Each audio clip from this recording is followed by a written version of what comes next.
గౌతమ్ని police station నుంచి మహాలక్ష్మి విడిపించి బయటకు తీసుకొస్తుంది. ఇక మహాలక్ష్మి గౌతమ్ చంపపై లాగిపెట్టి ఒక్కటిస్తుంది.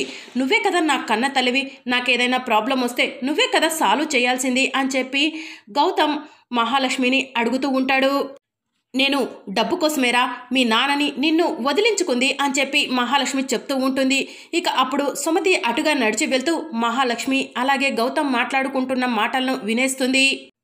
గౌతమ్ నన్ను కన్నది నువ్వే కదా అని మహాలక్ష్మిని అడగటం ఇదంతా కూడా సుమతి విని ఒక్కసారి షాక్ అవుతుంది.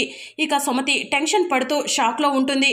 ఇక అప్పుడే సుమతి మహాలక్ష్మి ఎక్కడ చూస్తుందో అని పక్కకు వెళ్దామని చూస్తూ ఉంటే సుమతి కాలికి రాయి తగిలి కింద పడబోతూ గట్టిగా అబ్బా అని చెప్పి అరుస్తుంది. ఇక దాంతో సుమతిని మహాలక్ష్మి చూసేస్తుంది. ఒరే మనం మాట్లాడుకుంటున్న మాటలను ఆ సుమతి వినేసిందిరా, అర్జెంటుగా వెళ్ళి ఆ సుమతిని పట్టుకొని చంపే అని చెప్పి మహాలక్ష్మి చెప్తూ ఉంటుంది. ఇక దాంతో గౌతమ్ సుమతి వెనుక పరిగెడుతూ ఉంటాడు. సుమతి మహాలక్ష్మి గౌతమ్ నుంచి తప్పించుకొని ఉరుకుతూ ఉంటుంది. మరి అప్కమింగ్ ఎపిసోడ్లో గౌతమ్ సుమతిని పట్టుకుంటాడా, ఏం జరగనుందో తెలుసుకోవాలనుకుంటున్నారా? అయితే ఛానల్ను సబ్స్క్రైబ్ చేసుకొని సపోర్ట్ చేయడం మర్చిపోకండి. Thank you for watching.